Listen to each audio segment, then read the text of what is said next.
Hello friends, good morning, જય સ્વામિનારાયણ, જય શ્રી કૃષ્ણ, રામ રામ. આપણે આવી ગયા છીએ શ્રી સ્વામિનારાયણ મંદિર ઢોલેરા. આપણે કમિયાળાથી હવે આપણે આવ્યા છીએ સવારના સૌથી પહેલાં ઢોલેરા મંદિરના દર્શન કરવા માટે.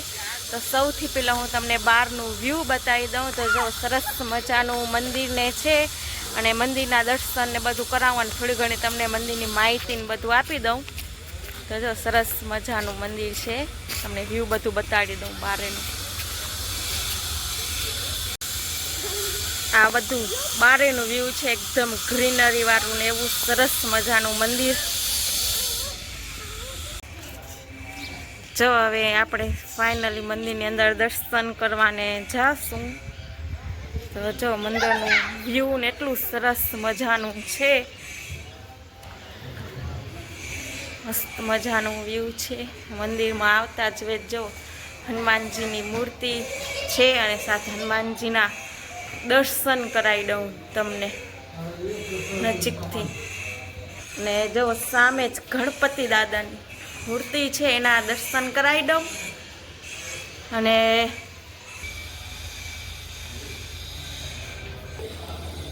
મજાનું ઝીણી ઝીણી કોતરણીથી આખું બનાવેલું છે મંદિર. જોઈ શકો છો, બહુ ઝીણી ઝીણી કોતરણી. જો આખું હું તમને બતાડી દઉં, ગ્રીનરી વાળું મંદિર છે, બહુ મસ્ત મંદિર બનાવેલું હોય. જો થોડું થોડું તમને બધાને મંદિર બતાવતી રહું, બહારનું વ્યૂ, અને તમે બધા લોકો વિડિયાની અંદર બનીને રહેજો. તો સરસ મજાના મારા મમ્મી રેડી થઈ અને પહેલી વાર દર્શન કરવા માટે આવ્યા છે ઢોલેરા.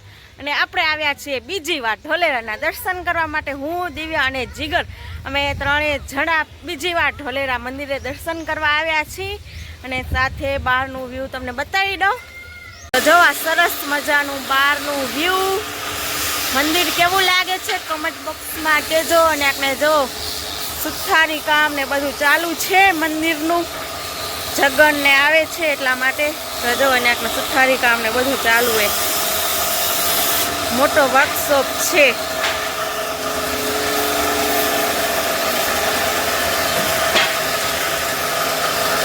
તો બાપા કામ કરે છે, સુથારી કામ.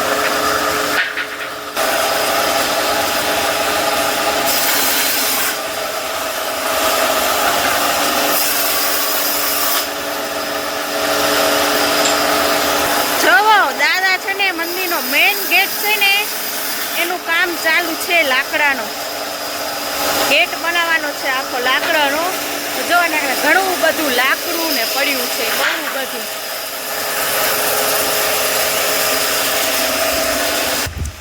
જો બગીચા જેવું જ આખું મંદિર, એમ થાય 2-3 કલાક બેઠા અહીં અમે લોકો, એવું છે. જો ગ્રીનરી વાળું વાતાવરણ, ફોટોશૂટ ને કરવાની બહુ બધી મજા આવે એવું છે. પણ એકચ્યુઅલી એમાં દિવ્ય સૂઈ ગયો છે એટલા માટે આપણું ફોટોશૂટ ને એ કાંઈ નહીં થાય. નહીંતર આપણે બહુ જ શોખ હતો ને આપણે ફોટોશૂટ ને રીલ્સ ને ઉતારવાનો. હવે દિવ્ય સૂઈ ગયો એટલે કાંઈ નહીં થાય આપણાથી. ને જો સામેની બાજુ અક્ષર ઓરડી છે, તો આપણે ફટોફટ અક્ષર ઓરડીના દર્શન કરી આવી અને તમને પણ અક્ષર ઓરડીના દર્શન કરાવી દઉં. તો ચાલો જાય અક્ષર ઓરડીની અંદર. અને સાફસૂફનું ને બધું કામ ચાલુ જ છે. જો આંટી સાફસૂફ ને એ કરે છે. જો સાફ સફાઈનું કામ બહુ બધું હોય, ગાર્ડન મોટું છે એટલા માટે. અને સામેની બાજુ તમે જોઈ શકો છો ભોજનાલય છે, બહુ મોટું. તો જો ભોજનાલય મસ્ત મજાનું બનાવેલું છે. અને સાથે આપણે જઈએ અક્ષર ઓરડીમાં. જો આ અક્ષર ઓરડીની અંદર આપણે જઈ. મારા ગુના માફ કરવાની ભાગવત લઈ અને ગોપાલાન સ્વામીને પ્રેરણા અર્પણ કરી. ત્યારે સ્વામી બોલ્યા, સ્વામિનારાયણ ભગવાન તો ગઢડા છે, હું તો એનો સાધુ છું, અને તમે મફત સુદેવા આપો, તમારે જોઈએ એટલા રૂપિયા માગી લો. કેમ કે મહારાજે કીધું હતું ને કે એ માગે એટલા રૂપિયાને રાજી કરી લાવજો, અમને લાવતા નહીં. બસ પ્રભુ, હવે તમારા આશીર્વાદ સિવાય મારે કાંઈ નહીં. પેલા પાટિયામાં સ્વામીને બેઠા સંપેન બેઠા સ્વામી, પછી આ મંદિરમાં બેઠે તો આ ગઈ ત્યાં. પણ ગોપાળાનંદ સ્વામી તો અડધા ભગવાન હતા. જો આ અધ્યક્ષ પારસી કોટવાલ કેટલો મોટો માણસ સુરતમાં એના દેશમાંથી રહેવાય, પણ એની કઠણા એક છોકરો મૂંગોનો બેરો જઈને સુરતમાં બધા ડોક્ટરને ભેગા કર્યા. સાહેબ હું તમને ભજન 50 લાખ રૂપિયા પહેલા લઈ લો તો મારો હાથ કોટનો છોકરો સાંભળતો બોલતો હતો. ત્યારે બધાએ મહેનત કરી પણ કાંઈ નહીં. પછી એને બધા કીધું અધ્યક્ષ પારસી કોટવાલ માફ કરજો, લાવો કાગળ. અમે લખી તમે 1 કરોડ રૂપિયા બગાડશો તો તમારા પાણીમાં જાય. આ છોકરો સાંભળશે એને બોલશે નહીં. કેમ કે કારણ કે આ જન્મથી મૂંગો ગયેલો છે એટલે એને દુઃખ લાગ્યું. હા ભાઈ. પછી એ કાગળ લઈને રામપુરા મંદિર છે ને સુરતમાં, નારાયણ મુનિદેવ, એ નારાયણ મુનિદેવની મૂર્તિ અને આ ખંભાતમાં ગબરેશ્વર હરિકૃષ્ણ મહારાજની મૂર્તિ બે સાઈડ એ મહારાજે ગઢડાથી આપી અને બોલ્યા કે આની અંદર મારો અખંડ વાસ બધા ભક્તોની મનોકામના પૂરી કરશે. સમજ્યા? તો આજે જો સુરતમાં દક્ષિણ દેશમાં બધાની મનોકામના નારાયણ મુનિદેવ પૂરી કરે. અહીંયા ગબરેશ્વર હરિકૃષ્ણ મહારાજ ખંભાત એ ગોપાળાનંદ સ્વામીએ નામ આપ્યા. બેનો પાટોત્સવ એક સાથે આવે કાગળ સુધી બીજ ત્યાં લાખો માણસો હોય ને અહીંયા લાખો માણસો. એટલે સ્વામી ગઢડાથી આવ્યા રામપુરા મંદિરમાં સ્વામીને પગે લાગી અને ઓલો કાગળ આપી રોવા મળ્યો. આવો મોટો માણસ. સ્વામી કે કેમ રોવો? કે મને સ્વામી વધારે દુઃખ તો એ થાય છે કે ભલે એને કર્મની કઠણાઈ મૂંગો બેલો જઈને પણ કરોડ રૂપિયા વાપરવા છતાં સાંભળે આખી જિંદગી દુઃખ ને એને દુઃખ મળે. સ્વામી કે પણ કરતા કરતા કોણ છે? સ્વામી નારાયણ ભગવાન. સવારે પૂજા કરીને તમારા છોકરાને લાવો. પૂજા કરીને ગોપાળાનંદ સ્વામી બે કાનમાં સ્વામિનારાયણ બોલે સાંભળતો થઈ ગયો. પછી સ્વામીએ પૂજામાંથી બેઠાની પ્રસાદ જાય છોકરાએ ખાધી અને છોકરો સ્વામીને પૈગા લાગીને ગોપાળાનંદ સ્વામીને પૈગા લાગીને કે જય સ્વામિનારાયણ, જય સ્વામિનારાયણ. ત્યાં તો એના ઉભાડા ઉભા થઈ ગયા કે સ્વામી તમે બહુ મોટી કૃપા કરી, દયા કરી. સ્વામી કે મહેનત કરી સ્વામિનારાયણ ભગવાને કરી, હું તો એનો સાધુ છું. હવે તમને મોટા મોટી ભેટ આપી છે. સ્વામી કે હું ત્યાં રૂપિયા કેટલી કિંમત છે? કે 21 લાખ રૂપિયા તમારે શરીર. સ્વામી કે રૂપિયા નામ નો તમારે ઉપવાસ પડે, અમારે કામે ન લેવો.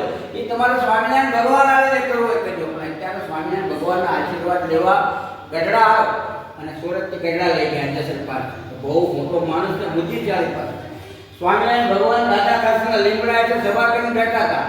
એને જોઈ ગયો એટલે એ 50 રૂપિયાનો ફૂલ બજારમાંથી હાલ લઈ આવ્યો અને સ્વામિનારાયણ ભગવાનને પહેરાવી પગે લાગી 11 દંડવત કર્યા. જે 11 દંડવત કરતો હતો ને ત્યાં મહારાજની કૃપા થઈ.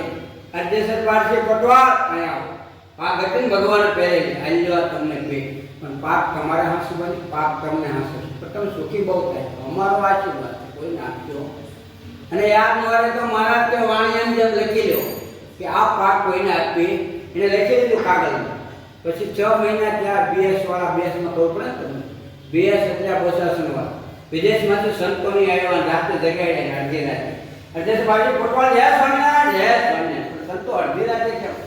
કે માફ કરજો, તમે પહેલા કરોડ રૂપિયા લઈ લો અને પાક આપો. અમારે વિદેશમાંથી લેવા આવ્યા છે, વિદેશમાં લઈ લો. હવે અધ્યક્ષ પારસીને પાકો નિશ્ચય હતો ને ભગવાનનો ભરોસો હતો. નકર રાતે કરોડ રૂપિયા લઈને બીજી મૂકી દે અડધી રાતે કોઈ ના પડે ને. પણ ના, અમારાથી અપાય ત્યાં કાગળ આ મહિમા એ પાક તો છે. આ ભુજેજમાં સ્વામિનારાયણ ભગવાન આખું ગામ સ્વામિનારાયણ. તારા પછી 15 કિલોમીટર ખંભાતથી બહાર અહીંયા 1 વર્ષની સેવા મળતો એટલે હું તમને મહિમા કહીએ. ત્યાં પગને આંટી મારી થોડાભાઈ દરબારને આઠીભાઈ દરબાર એનો હિંડોળો એ અવાજ કરવામાં કર્યો.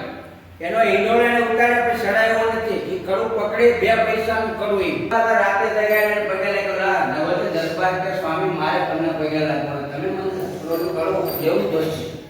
એ કે આના 1.5 કરોડ રૂપિયા લઈ લો પણ આ કડો આપો, મને વિદેશમાં લઈ જવું છે. ત્યાં નવતે દરબાર કે સ્વામી તમે બોલાવો, તમે 3 કરોડ આપો તો આ ન મળે. કારણ અમારું ઘર મંદિર બની ગયું છે. આ મંદિર અમારે કર્યા મંદિરના ગલા સરકાર પણ અમારા સરકાર છે. અમારથી અપાય આ મહિમા નગર એમ કે મહિમા ન હોય તો 2 કરોડ આપી દેજો, બીજું નાખી દે. કોણ આને જોવા આવે રાખી આ મહિમા.